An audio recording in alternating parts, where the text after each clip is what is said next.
Coming up, police are on the lookout for suspects in a murder case in Tai and Bainbridge. And local volunteers head north to assist with relief efforts in the wake of Hurricane Sandy. Your News Valdosta starts now.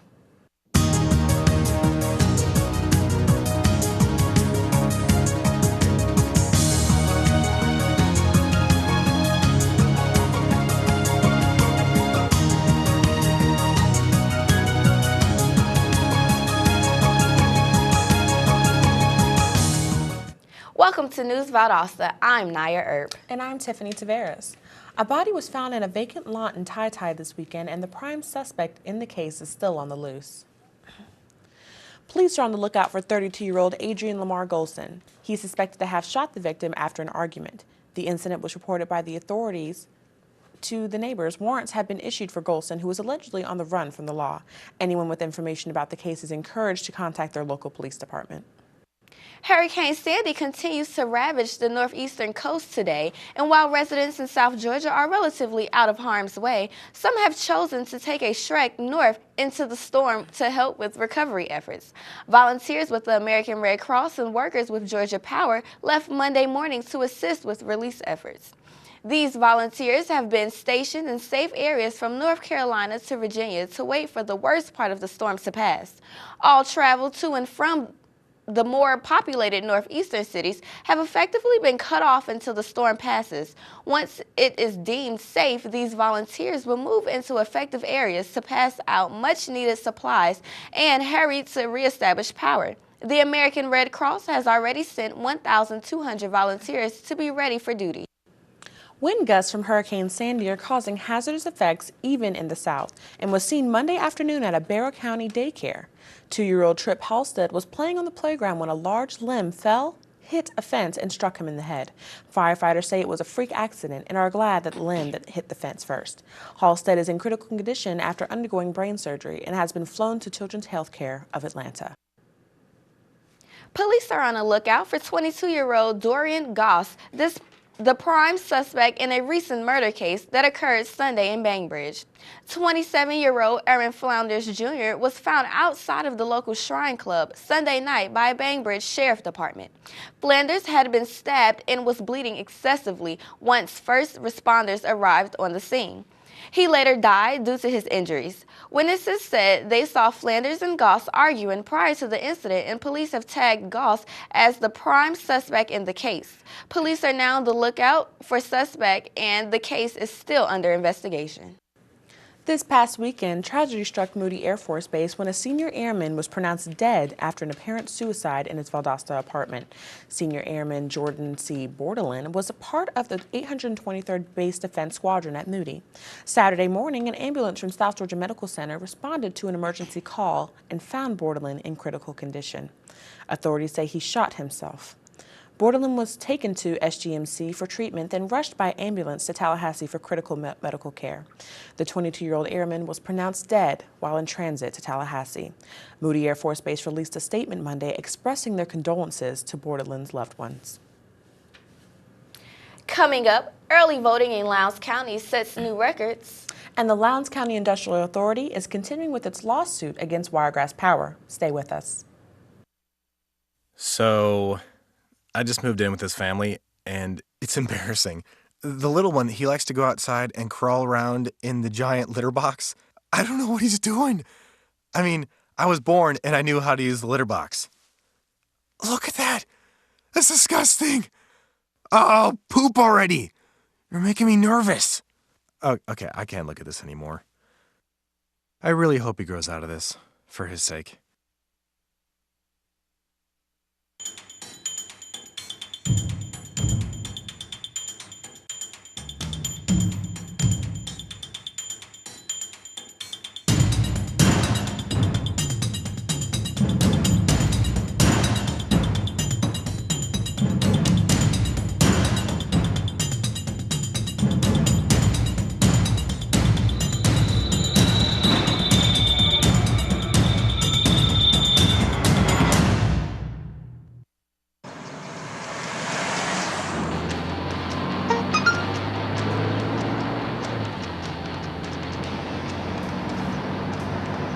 The average text, takes your eyes off the road for nearly 5 seconds.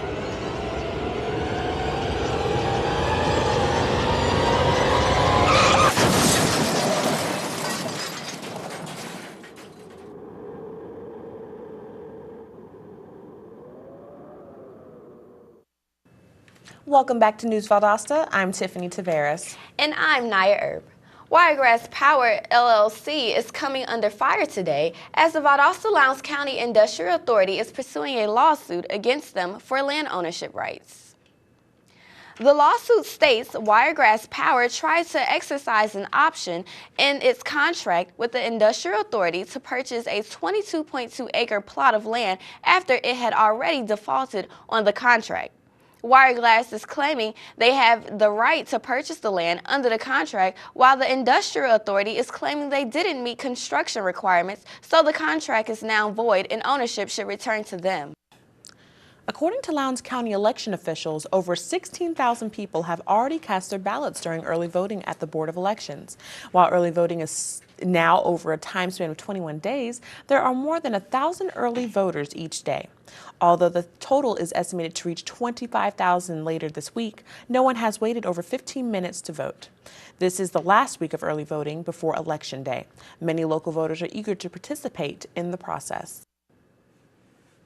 This past weekend, federal marshals arrested Dwayne Green in Savannah for 2 homicides. Officials say that Green shot 33-year-old Freddie Jackson Tuesday afternoon and shot his second victim, 48-year-old Laura Dowdy, early Saturday. Although police are still investigating this case, they believe Jackson's death was drug-related and that Dowdy's death was related to Jackson's death. This weekend, I went to the VSU Fall Festival to get an inside look at the festivities offered to the students of VSU and the children of Valdosta. This past Saturday, the Black Student League held its annual Fall Festival on the VSU front lawn. This year, there was an array of games, prizes, and refreshments for everyone to enjoy. The event this year was targeted more toward children. We did the bounce houses, we did the toss, cupcake walk, and got my hair sprayed. Many student organizations on campus came out to support the Black Student League and the event by hosting different games and activities at their respective tents. Our event today is called 8 Ball. Purpose of the game is to try to get a gold ball out of like 7 or 8 green balls. Although the Fall Festival is open to everyone on campus, BSL's objective was to provide a safe outlet for the children this Halloween weekend. We want to make our annual event, so we want to have something for the kids to do besides trick-or-treating, which is sometimes unsafe. So this is a safe event. We have games out here. We just want the community to come and get involved. This year, the Fall Festival had over 300 people attend. The Black Student League had over $50 in monetary donations and over 150 canned goods for Hungry at Home, which is an organization that gives unprivileged children backpacks full of food to take home for the weekend. The Black Student League will be hosting the Fall Festival again next year, but has expressed they may extend the event into the evening to give the students of VSU a Halloween event on campus. With your News Valdosta, I'm Tiffany Taveras. A handicapped Decatur woman finds herself without a car this morning after her vehicle was crushed by a block of ice. According to authorities, Kamola Roberts notified the police that her car's roof had been caved in and all the windows destroyed by a large piece of falling ice. Local authorities did not believe it until they arrived on scene and could see the damage themselves. It is believed that the ice may have come from a passing airplane after Roberts mentioned noticing several airplanes banking over her home Monday night. But authorities are still unsure exactly where it came from. Taking a look at your local weather, colder weather continues today with partly cloudy skies and a high in the low 60s. Tonight, the lows will be in the lower 40s with mostly clear skies. Coming up, Georgia religions leaders are challenging a tax law that prohibits them from endorsing political candidates. And Valdosta residents get ready for Halloween. Stay with us. When every moment matters and a hand reaches out, when someone gives blood and a life is saved, that moment when heartbreak turns to hope, you're there through the American Red Cross. Every day, the Red Cross responds to nearly 200 neighborhood emergencies, and your support makes it possible. Use this moment to join us today. Visit redcross.org. I got my MBA online at VSU. As a working mom who travels on business, I needed an MBA program that fit my schedule and allowed me to balance both my work and home life. VSU's Web MBA was perfect. I was able to spend time with my family in the evenings and then complete my assignments. My MBA is one of my greatest accomplishments. It was hard work, but I would do it again in a heartbeat. Don't wait. Start your MBA today. Valdosta State University. Quality academics. Caring faculty mentors. A beautiful campus. Opportunities for involvement, leadership, and service. Championship athletics, spirit and pride. Discover your opportunities. Valdosta State University. Welcome back to News Valdosta. I am Naya Erb. And I'm Tiffany Taveras. Many religious leaders are challenging a tax law that prohibits pastors from endorsing a candidate from the pulpit. The decades-old law can cause churches to lose their tax-exempt status if they're found in violation of the law. Many pastors are arguing that the federal law is infringing on their right to free speech. Jerry Helton, a pastor in Blairsville, Georgia, said, "There are risks to be taken, and I knowingly take those risks. But I refuse to compromise God's word, and I refuse to be muzzled." Dozens of religious leaders in the state are echoing Helton's sentiment. As Valdosta residents prepare for a night of candy and costumes, the city of Valdosta has a specific trick-or-treating hours. The hours will be from 6 to 9 p.m. tomorrow night, and county residents usually follow the same times as tradition. According to the City of Valdosta Public Information Officer Cynthia Matthews, there will be extra police patrolling the city to make sure the residents have a fun but safe night.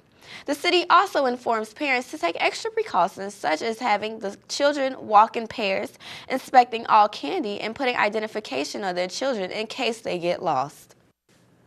The Annette Howell Turner Center for the Arts hosted a traveling art exhibit called Flaunt, where recycled and upcycled materials were turned into fashion pieces. 28 artists were assigned to 28 merchant locations in downtown Thomasville, where their showpieces would be displayed. Each of them were also assigned sponsors that would supply the recycled materials.